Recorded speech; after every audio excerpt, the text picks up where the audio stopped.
The letter arrived in a crisp, cream-colored envelope, its elegant calligraphy a cruel disguise for the venom inside.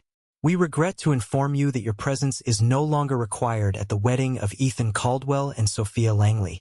My heart stopped, the words blurring as I clutched the paper, standing alone in my sprawling vineyard estate, the air heavy with the scent of ripening grapes.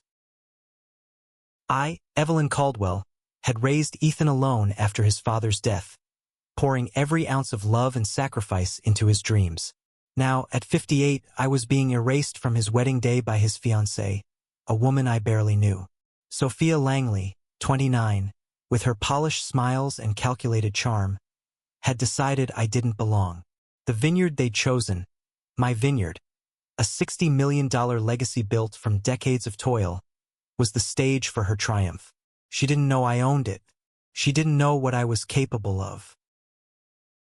The Napa Valley sun dipped low, casting golden streaks across the rows of vines outside my office window. I sank into my leather chair, the letter trembling in my hands. Ethan, my only child, had been distant for months, caught in Sophia's orbit. I'd sensed her disdain at our first meeting, her subtle jabs at my rustic lifestyle, her dismissal of my stories about the vineyard's history. But this was a declaration of war. I remembered the day Ethan brought her to meet me 6 months ago. He was 32, a rising architect with his father's warm brown eyes and a laugh that could light up a room. Sophia, sleek and ambitious, clung to his arm, her emerald eyes scanning my estate like a predator assessing prey. "It's quaint," she'd said, her lips curling as she surveyed the stone manor house I'd restored with my own hands. I'd smiled politely, ignoring the sting, because Ethan looked happy. I thought I could win her over. I was wrong. The phone rang, jolting me back to the present. It was Margaret, my best friend and the vineyard's event coordinator, her voice tight with fury. "Evelyn, did you see the guest list? Your name's been scratched off." "Scratched off? Like you're some nobody." I closed my eyes, the betrayal sinking deeper. "She thinks she can erase me," I whispered. "She's about to learn who I am." I stood, smoothing my navy silk blouse, and walked to the balcony overlooking the estate. The vineyard stretched endlessly before me, each vine a testament to years of grit, loss, and triumph. I'd inherited this land from my late husband, James, who died when Ethan was 5. I'd turned a struggling plot into a world-renowned estate, hosting weddings for celebrities and tycoons. Sophia had chosen it for its prestige, unaware that I was its heart and soul. I called Ethan, my fingers shaking as I dialed. "Mom, I'm so sorry," he said, his voice strained. "Sophia said it was a mistake, that the guest list was too long. I'll fix it." But I heard the hesitation, the way his loyalty wavered. "Ethan," I said softly, "did you know about this?" Silence. Then, a quiet. "I found out yesterday." I didn't think she'd actually send it. My heart cracked, but I kept my voice steady. "We'll talk soon," I said, hanging up before he could hear my tears. That night, I sat with a glass of our signature Cabernet, the stars glittering above the vineyard. Sophia's move wasn't just about the wedding, it was about control. She wanted Ethan to herself, to sever the bond we'd built over decades. But I wasn't the frail, irrelevant mother she imagined.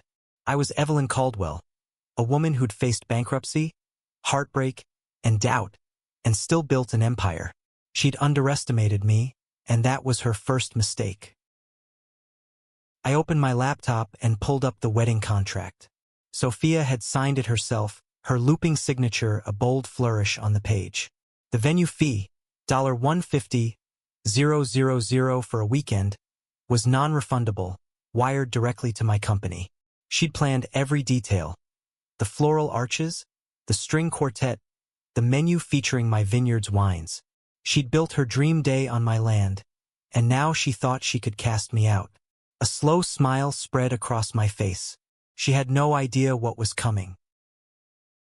The next morning, I called Margaret into my office. She was 60, with silver hair and a no-nonsense attitude, my confidant since James's death. We're not canceling the wedding, I said, leaning forward. But we're going to make some changes. Margaret's eyes gleamed. What's the plan, Evie? I tapped the contract. Sophia wants a spectacle. I'll give her one she'll never forget. We spent hours strategizing. The wedding was 6 weeks away, with 200 guests invited. Senators, tech moguls, and Sophia's socialite friends. She'd bragged about the venue on social media, calling it the crown jewel of Napa. I'd let her have her moment, let her bask in the illusion of control. But I owned the land, the staff, the vendors. I owned the power to turn her dream into a reckoning. By noon, I'd contacted the head chef, the florist, and the event planner, all loyal to me. No changes to the schedule, I told them. But I want daily updates on every detail Sophia requests. I wasn't going to sabotage her wedding, that was too petty. No, I'd let it unfold, but on my terms. I'd show up, uninvited or not, and remind her who held the keys to this kingdom. As I walked through the vineyard that evening, the earth soft beneath my boots, I felt a fire kindling in my chest. Sophia thought she could erase me, but she didn't know my story. She didn't know the nights I'd spent learning viticulture from dusty books, the years I'd fought off developers who wanted to bulldoze this land. She didn't know the love I'd poured into Ethan, or the strength I'd built from loss. This vineyard wasn't just a business, it was my legacy. And no one, not even my son's bride, could take that from me. The days blurred into a haze of planning and quiet rage. Each morning, I woke to the scent of dew-kissed vines, a reminder of what I'd built and what Sophia was trying to steal. Her letter burned in my mind, its words a constant echo. Your presence is no longer required. But I wasn't invisible yet. I met Ethan for coffee in downtown Napa, a neutral space away from Sophia's influence. He looked tired, his broad shoulders slumped as he stirred his latte. Mom, I'm sorry, he said again, his voice low. Sophia's under a lot of stress. She didn't mean it. I studied his face, searching for the boy who used to run through the vineyard, giggling as he chased fireflies. Ethan, I said, does she speak for you now? He flinched, his eyes dropping to the table. No, but she's intense. She wants everything perfect. Perfect, I repeated, tasting the word's bitterness. And I don't fit her vision of perfect? He reached for my hand, but I pulled back. I'll fix this, Mom. I promise. But his promises felt hollow, like leaves caught in the wind. I left the cafe with a knot in my chest, knowing I couldn't rely on him to fight this battle. Back at the vineyard, Margaret updated me on Sophia's latest demands. A custom ice sculpture, a rare vintage from our cellar, a fireworks display to cap the night. Each request was a flex, a way to stamp her mark on my domain. She's called 3 times today, Margaret said, rolling her eyes. Wants the guest tables rearranged to maximize energy flow. She's quoting some influencer's wedding blog. I laughed, a sharp sound that echoed off the oak-paneled walls. Let her rearrange, I said. It'll keep her busy. That afternoon, I walked the estate with Javier, my head groundskeeper, who'd been with me for 20 years. His weathered hands knew every inch of this land, from the oldest vines to the hidden springs beneath. Mrs. Evelyn, he said, squinting against the sun. You're not really letting her kick you out, are you? I shook my head. Not a chance, Javier. But I need your help. His grin was fierce. Just say the word. I outlined my plan. Subtle, precise, and devastating. The wedding would go forward, flawless in every detail except for one. The ceremony would be held on the east lawn, where a massive oak tree stood, its branches heavy with history. It was where James and I had married, where Ethan had taken his first steps. Sophia didn't know its significance, but she'd chosen it for the aesthetic. I'd make sure that tree became her undoing. I spent evenings poring over the guest list, noting names I recognized. Senator Hargrove, a friend from my fundraising days. Lila Chen, a tech heiress who'd bought my wine for her gala. They weren't just Sophia's guests. They were mine, connected to me through years of business and trust. I drafted personal emails, casual but deliberate. Looking forward to seeing you at the Vineyard for Ethan's wedding. It's been too long. No mention of the uninvitation. Let Sophia think she'd won. One night, I found an old photo album in the attic, its pages yellowed but intact. Pictures of Ethan as a boy, grinning with dirt-smudged cheeks, holding up a cluster of grapes. Pictures of James, his arm around me, the vineyard just a dream then. I traced their faces, my throat tight. Sophia thought she could rewrite my family's story, but she didn't know its roots ran deeper than her ambition. The next week, Sophia visited the vineyard to inspect the preparations. I watched from my office window as she strutted across the lawn, her heels sinking into the grass, a clipboard in hand. She barked orders at my staff, oblivious to their loyalty to me. Margaret joined me, her arms crossed. "She's insufferable," she muttered. Told the florist her peonies were too pedestrian. I smirked. Good. Let her dig her own grave. I decided to confront her, but not yet. I needed her overconfident, blind to the storm brewing. Instead, I sent her an email, polite and professional. Dear Sophia, I understand there was a mix-up with the guest list. I'll be attending to oversee the vineyard's operations, as always. Best, Evelyn. Her reply came within minutes, curt and dismissive. Evelyn, your presence isn't necessary. We've hired external staff. I laughed aloud. She thought she could outmaneuver me on my own turf. I called a meeting with my team, chef, florist, musicians, all of them friends who'd seen me through the vineyard's darkest days. Sophia's running the show, I said, but we're the ones who make it happen. Follow her orders, but report every change to me. They nodded, their loyalty unwavering.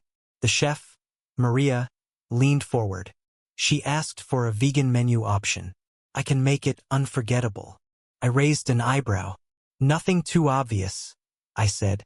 We're playing the long game. As the wedding drew closer, I felt the tension coil tighter.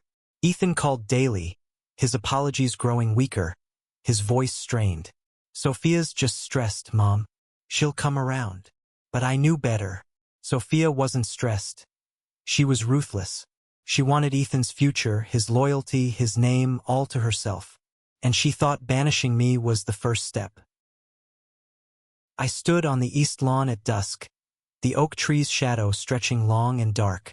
This was where it would happen, where Sophia's carefully constructed world would unravel. I wasn't just fighting for my place at the wedding. I was fighting for my son, for the legacy James and I had built, for the truth of who I was. Sophia had drawn the line, but I'd cross it with a vengeance she'd never see coming. The vineyard hummed with life as the wedding loomed. Just 3 weeks away, delivery trucks rolled in, unloading crates of crystal glassware and linens in Sophia's chosen palette of ivory and gold. I watched from the manor's balcony, my coffee growing cold, as her vision transformed my land. Every detail screamed control, from the hand-stitched tablecloths to the imported orchids. But control was an illusion, and I was about to shatter it. Margaret burst into my office, her tablet glowing with Sophia's latest email. She wants a champagne fountain now, Margaret said, exasperated. And she's insisting on a new lighting setup to highlight her entrance. Costs an extra $10,000. I leaned back, a spark igniting. Approve it, I said. Let her think she's getting everything she wants. Margaret raised an eyebrow but nodded, knowing my tone meant trouble for Sophia. I spent the morning with Javier, inspecting the east lawn. The oak tree stood proud, its gnarled branches a silent witness to my family's history. We'll set up the ceremony arch here, I said, pointing to a spot beneath the tree. But I want a surprise for Sophia, something she won't notice until it's too late. Javier's eyes twinkled. Like what, Mrs. Evelyn?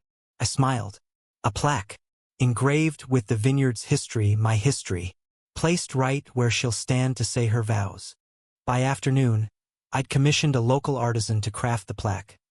bronze, elegant, with an inscription detailing how James and I had built this empire from nothing, how I'd carried it alone after his death. It would be unveiled during the ceremony, a quiet but undeniable reminder of my presence. Sophia could have her spotlight, but I'd make sure the world knew who owned it. Ethan visited that evening, unannounced, his face drawn.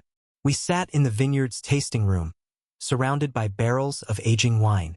"Mom, I know you're hurt," he said, his hands twisting together. "But Sophia's not trying to push you out. She wants this to be our day." I sipped my wine, letting his words hang. "And what do you want, Ethan?" I asked. He hesitated, his eyes flickering with doubt. "I want her to be happy," he said finally. My heart ached, but I kept my face calm. "At what cost?" I asked. He had no answer. The next day, I received a call from Lila Chin, the tech heiress on the guest list. "Evelyn, I got your email," she said, her voice warm. "I'm thrilled to attend, but I heard a rumor you're not invited. Is that true?" I laughed softly, masking the sting. "A misunderstanding," I said. "I'll be there, Lila. Save me a dance." She chuckled. "Wouldn't miss it." The call reminded me of my allies, the network I'd built over decades. Sophia might have Ethan's ear, but I had the room. Sophia's next move came via a curt voicemail. "Evelyn, I've hired an external coordinator to handle the Vineyard staff. Please stay out of the planning." I played it for Margaret, who snorted. "She's trying to box you out." I nodded. "Let her try. She's about to learn how this place runs." I instructed my team to comply with the new coordinator but to funnel all decisions through me. Sophia's hired help was no match for my loyal crew. That night, I walked the vineyard alone, the moon casting silver light over the vines. Memories flooded back. Ethan's first harvest, his tiny hands plucking grapes, James's laughter as we danced under the stars. Sophia thought she could erase me, but this land held my story in its soil. I stopped at the oak tree, touching its rough bark. "You'll tell them," I whispered. "You'll tell them who I am." The following week, I met with the florist, who showed me Sophia's revised order, white roses instead of peonies, to elevate the aesthetic. I approved it, then added a subtle touch, sprigs of lavender, my signature flower, woven into every arrangement. Sophia wouldn't notice until the day of, when the scent would fill the air, a quiet claim to my territory. I also spoke with the band, a jazz quartet I'd hired for countless events. "Play at last during the ceremony," I said. It was the song James and I had danced to at our wedding, under that same oak tree. The bandleader, a friend, grinned. "You're making a statement, aren't you?" I winked. "Just honoring tradition." As the days ticked down, I felt the weight of my plans settle into place. Sophia's wedding was a house of cards, built on my foundation. I didn't need to tear it down. I'd simply pull the right card, and let her own arrogance do the rest. I called Ethan one last time, hoping to reach him before it was too late. "Come to the vineyard tomorrow," I said. "Just you. We need to talk." He agreed, his voice heavy with guilt. When he arrived, we walked the east lawn together, the oak tree looming above us. "This is where you'll marry her," I said, pointing to the spot where the plaque would be. "Do you know why I love this place?" He shook his head. I told him about his father, about the vows we'd exchanged here, about the years I'd fought to keep this land alive. His eyes softened, but he said nothing. "Ethan," I said, "you're my son, but you're choosing a path I can't follow unless you let me in." He hugged me, his grip tight, but still he didn't promise to fix things. As he left, I stood alone under the tree, the wind whispering through its leaves. Sophia thought she'd won, but the game wasn't over. The wedding was coming, and with it, my moment to reclaim my place. Not just as Ethan's mother, but as the woman who'd built this empire from dust. The vineyard buzzed with final preparations, the air thick with the scent of roses and lavender. 2 weeks until the wedding, and Sophia's vision was taking shape. A grand marquee tent, chandeliers glinting in the sunlight, a dance floor polished to a mirror sheen. I watched from a distance, my heart a storm of resolve and sorrow. She'd built her castle on my land, but I held the keys to its gates. Margaret updated me daily, her reports laced with barely concealed glee. Sophia had fired the external coordinator after a spat over table settings, leaving my team in full control. "She's unraveling," Margaret said, handing me a list of Sophia's latest demands. A custom cocktail named the Langley, a photo booth with gold-framed props, a cake flown in from Paris. Each request was more extravagant, more desperate to outshine the Vineyard itself. I approved them all, my signature a silent promise of chaos. I met with the artisan crafting the bronze plaque. He showed me the finished piece, its surface gleaming with the story of James and me, our love etched into every word. Founded by James and Evelyn Caldwell, 1985. A legacy of love, resilience, and wine. It would be installed the morning of the wedding, bolted into the stone path where Sophia would walk down the aisle. She'd stand on my history, her vows overshadowed by my truth. Ethan called that night, his voice shaky. "Mom, Sophia's upset you emailed her about attending. She says it's her day, not yours." I gripped the phone, my anger flaring. "Her day," I said. "Ethan, this vineyard is my life. She doesn't get to dictate my place in it." He sighed. "I know, but she's everything to me." The words cut deeper than the letter. I hung up, my hands trembling, and poured a glass of wine. I wasn't fighting just Sophia. I was fighting for my son's heart. The next day, I invited Senator Hargrove for a private tasting, a chance to solidify my allies. He arrived with his wife, both longtime supporters of the Vineyard. Over glasses of our reserve Pinot, I shared the story of Sophia's letter, keeping my tone light but deliberate. "Can you imagine?" I said, smiling. "Uninviting the owner of the venue?" They gasped, outraged, promising to spread the word among the guests. By the time they left, I knew the tide was turning. Sophia's socialite friends would hear whispers of her audacity, and I'd be there to greet them, gracious and unshaken. Sophia arrived unannounced that afternoon, her heels clicking as she stormed into my office. "Evelyn," she said, her voice icy, "you're undermining me. Stop meddling in my wedding." I leaned back in my chair, meeting her gaze. "Sophia, this is my vineyard. I'm ensuring everything runs smoothly." Her eyes narrowed. "You're not wanted here." Ethan agrees. The lie stung, but I smiled. "We'll see about that," I said. She spun on her heel and left, unaware of the plaque, the lavender, the whispers gathering like storm clouds. That evening, I walked to the oak tree, the plaque spot marked with a discreet stake. I imagined Sophia standing there, radiant in her gown, oblivious to the words beneath her feet. The guests would see it, my story, my triumph. I wasn't just reclaiming my place. I was rewriting her narrative. She'd planned a wedding to cement her status, but I'd turn it into a celebration of my legacy. I spent the next week orchestrating details with surgical precision. The chef added a subtle twist to Sophia's vegan menu, a dish inspired by my grandmother's recipe, a nod to my roots. The band rehearsed at last, their notes drifting through the vineyard at dusk. Javier adjusted the lighting to highlight the oak tree, ensuring the plaque would catch every eye. Margaret reported that Sophia's stress was peaking. She'd snapped at a vendor over a misaligned tablecloth. "She's cracking," Margaret said. "Good," I replied. "Let her." Ethan visited again, his face pale. We sat on the manor's porch, the vineyard stretching before us.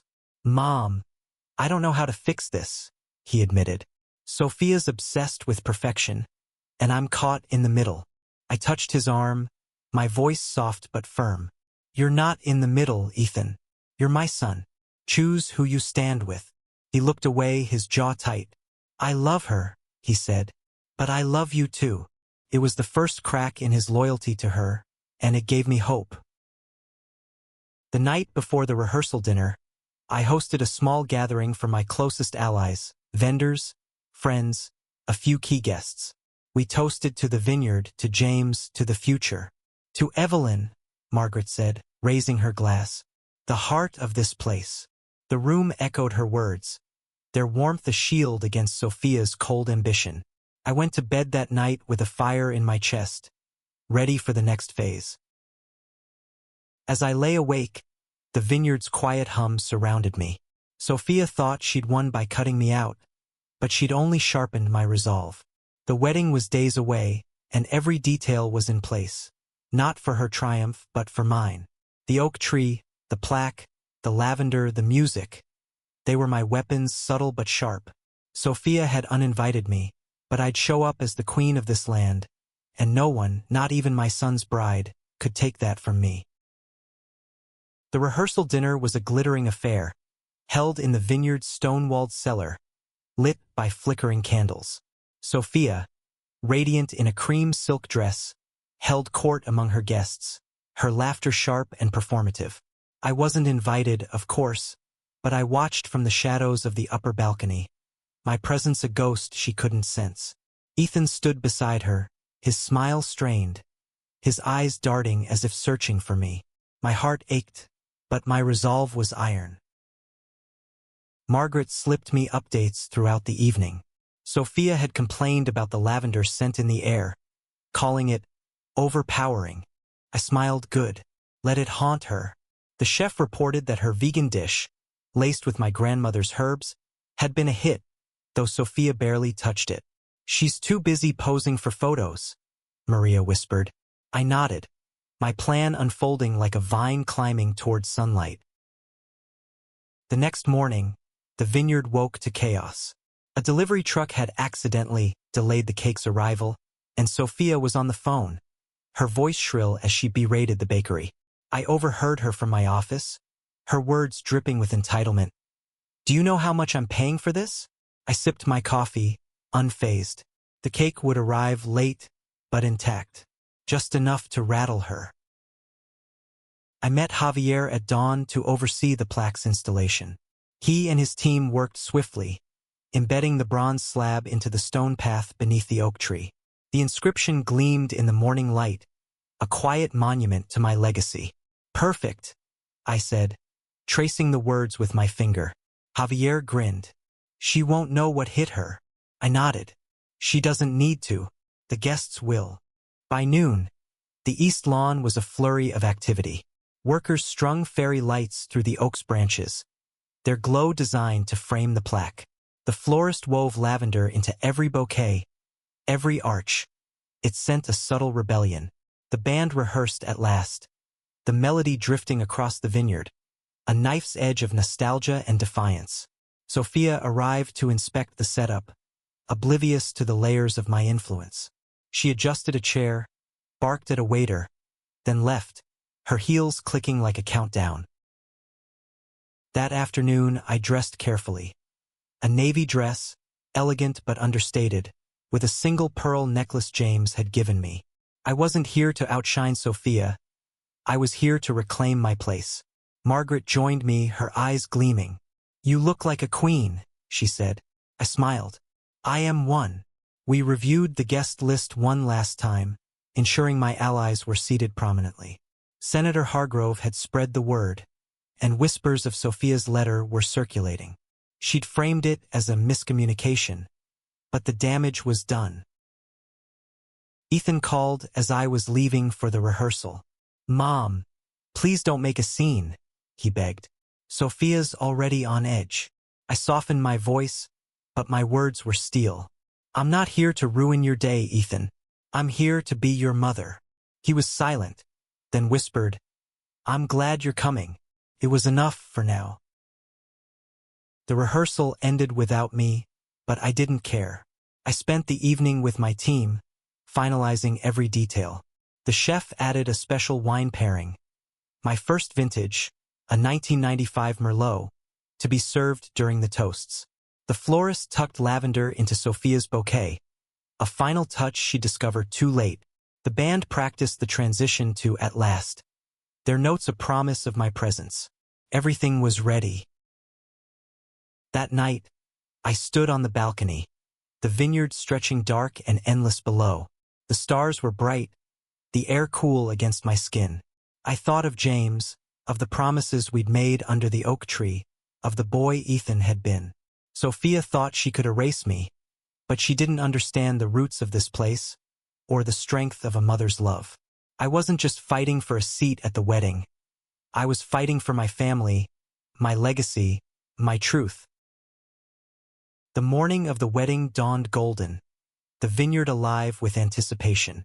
I walked the east lawn at sunrise, the plaque gleaming beneath the oak. Guests would arrive soon, their whispers already spreading. Sophia's perfect day was about to collide with my reality. I returned to the manor, slipped into my dress, and prepared for battle. Not with shouts or tears, but with the quiet power of a woman who'd built an empire from nothing. As I stood before my mirror, I saw not just Evelyn Caldwell, but the girl who'd lost everything and still rose. Sophia had uninvited me, but I'd walk into that wedding as its true heart. The lavender, the plaque, the music. They were my voice, speaking louder than any letter. Today she'd learn who I was, and Ethan would remember. The vineyard was mine, and so was this story. The wedding day broke with a sky so clear it felt like a spotlight on my resolve. The vineyard sparkled, its vines heavy with grapes, the air thick with lavender and anticipation. Guests arrived in waves, their cars lining the drive, their chatter a hum of excitement and curiosity. I stood on the manor's balcony, my navy dress catching the breeze, watching Sophia's world unfold on my land. She was a vision I'd give her that. Her white gown flowed like liquid silk, her auburn hair swept into an elegant chignon. She greeted guests on the east lawn, her smile radiant but brittle, unaware of the plaque beneath her feet. Ethan stood beside her, handsome in his tuxedo, but his eyes kept scanning the crowd, searching for me. My heart twisted. He was still my boy, caught in her web. Margaret joined me, her tablet buzzing with updates. "The cake arrived," she said. "Sophia's furious about the delay, but it's set up now." I nodded, my eyes on the oak tree, its branches framing the ceremony arch. The bronze plaque gleamed, unnoticed by the guests taking their seats. "The band's ready," Margaret added. "They'll play at last right after the vows." I smiled. Perfect. I descended to the lawn, blending into the crowd as the ceremony began. Guests whispered as I passed. Senator Hargrove nodded. Lila Chun squeezed my hand. Sophia's letter had become gossip, her miscommunication, a stain on her perfect day. I took a seat near the back, my presence quiet but deliberate. Sophia didn't see me, her focus on the aisle, but Ethan did. His eyes widened, a mix of relief and fear. I gave him a small smile, steady and sure. The officiant began, his voice carrying over the crowd. Sophia and Ethan stood beneath the oak, her gown brushing the plaque. I waited, my breath steady, as the moment approached. The vows were exchanged, hers polished, his heartfelt but strained. Then the officiant paused, gesturing to the ground. "Before we continue," he said, "we honor the legacy of this vineyard, founded by Evelyn and James Caldwell." He stepped aside, revealing the plaque. A murmur rippled through the crowd. Guests leaned forward, reading the inscription, their whispers growing. Sophia's smile froze, her eyes darting to the bronze slab. She hadn't seen it until now, hadn't known it was there. Ethan glanced at me, his face pale. I held his gaze, my expression calm but unyielding. This was my land, my story, and no one could erase it. The band struck up at last, the notes soaring through the air. Guests smiled, some tearing up, recognizing the song's significance. Sophia's jaw tightened. She knew it wasn't her choice. The lavender scent enveloped the lawn, a subtle but undeniable claim. I stood, moving to the front as the song played, my presence a quiet storm. Sophia's eyes locked on mine, her composure cracking. She knew I'd won this round. The reception began under the marquee tent, chandeliers casting golden light. I mingled, greeting guests who embraced me, their warmth a contrast to Sophia's icy stares. "Evelyn, this place is magical," Lila Chen said, raising a glass of my 1995 Merlot. "You're the heart of it." I smiled, my eyes on Sophia, who was posing for photos, her smile forced. The whispers were louder now, her socialite friends glancing my way, their loyalty shifting. Ethan found me by the dance floor, his face a mix of guilt and awe. "Mom, the plaque, the song," he started. I touched his arm. "This is who I am, Ethan. I'm not just your mother. I'm the woman who built this." He nodded, his eyes wet. "I'm sorry," he whispered. "I should have fought for you." I hugged him, my heart swelling. "You're here now," I said. "That's enough." Sophia approached, her gown rustling, her face a mask of control. "Evelyn," she said, her voice low. "This was unnecessary." I tilted my head, my smile serene. "You made it necessary, Sophia. You tried to erase me. But this vineyard is my story." Her eyes flashed, but she said nothing, turning away to join her guests. I struck a nerve and it felt like victory. The night unfolded, my plan weaving through every detail. The chef served my grandmother's dish, guests raving about its rustic charm. The wine pairing, my Merlot, drew gasps of delight. The lavender scented the air, a constant reminder of my presence. Sophia danced with Ethan, but her eyes kept finding me, her control slipping with every toast, every cheer for the vineyard's legacy. As the fireworks lit the sky, I stood under the oak tree, the plaque at my feet. Guests gathered around, drawn to the story etched in bronze. "You're incredible, Evelyn," Senator Hargrove said, clapping my shoulder. "This place is you." I nodded, my heart full. Sophia had wanted a spectacle, but I'd turned it into a celebration of my life, my love, my strength. The night ended with Ethan finding me again. His tie loosened, his face softer. "I see you now, Mom," he said. "I won't let her push you out again." I hugged him tightly, tears stinging my eyes. Sophia had lost, not because I'd ruined her day, but because I'd shown the world who I was. The vineyard was mine, and so was my son's heart. The morning after the wedding, the vineyard was quiet, the remnants of Sophia's spectacle scattered across the lawn. Empty wine glasses, wilted flowers, a forgotten shawl. I walked the east lawn at dawn, the bronze plaque catching the first light, its words a permanent mark of my triumph. Sophia and Ethan had left for their honeymoon, but the echoes of last night lingered, a victory sweeter than any wine. Margaret joined me, her coffee steaming in the cool air. "You did it, Evie," she said, her smile wide. "The guests couldn't stop talking about you." I nodded, my heart still heavy with the cost of the fight. Ethan's apology, his promise to stand by me, was a start, but Sophia's shadow loomed. She'd lost the battle, but I knew her war wasn't over. I spent the day cleaning up, my team working alongside me, their loyalty a balm to my wounds. Javier removed the ceremony arch, but left the plaque, its presence a quiet sentinel. The florist gathered the lavender, saving sprigs for me to press into a keepsake. The chef boxed up leftover food, donating it to a local shelter in my name. Every act was a reclamation, a reminder that this vineyard was more than a venue. It was my home, my heart. By noon, I received a call from Lila Chen. "Evelyn, last night was unforgettable," she said. "I'm hosting a gala next month. Will you supply the wine?" I smiled, the first true smile in weeks. "Of course, Lila. It's what I do." The call was a sign. The world hadn't just seen my vineyard. It had seen me.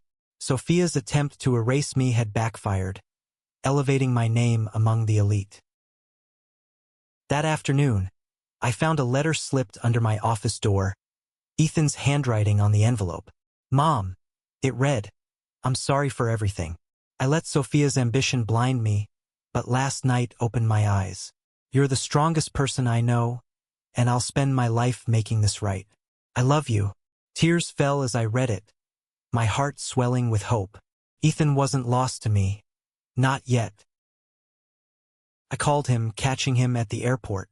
"Mom," he said, his voice warm. I meant every word. I swallowed hard, my voice steady. "I know, Ethan. Just come back to me when you're ready." He promised he would, and for the first time in months I believed him. Sophia might have his ring, but I had his heart, and that was enough for now. The next week, I threw myself into the Vineyard's rhythm, tasting new blends, planning the fall harvest, meeting with clients. Sophia's wedding had been a storm, but it had cleared the air. Guests sent thank you notes, praising the Vineyard's beauty, the wine's depth, my grace under pressure. Senator Hargrove wrote, "Evelyn, you're a force. Let's talk about a fundraiser here next spring." I smiled, tucking the note away. My legacy was stronger than ever. One evening, I sat under the oak tree, a glass of Merlot in hand, the plaque at my feet. The vineyard stretched before me, its vines a testament to decades of love and loss. I thought of James, of the dreams we'd planted here, of the boy Ethan had been. Sophia had tried to uproot me, but she'd only made my roots deeper. I wasn't just the owner of a $60 million estate. I was its soul, its story, its strength.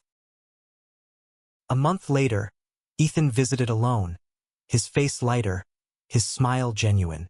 We walked the vineyard, the air crisp with autumn. "Sophia's struggling," he admitted. "She knows she misjudged you." I nodded, saying nothing. Let her struggle. She'd built her own cage. "I want to be part of this place again," Ethan said, gesturing to the vines. "Like when I was a kid." I hugged him, my heart full. "You always have been," I said.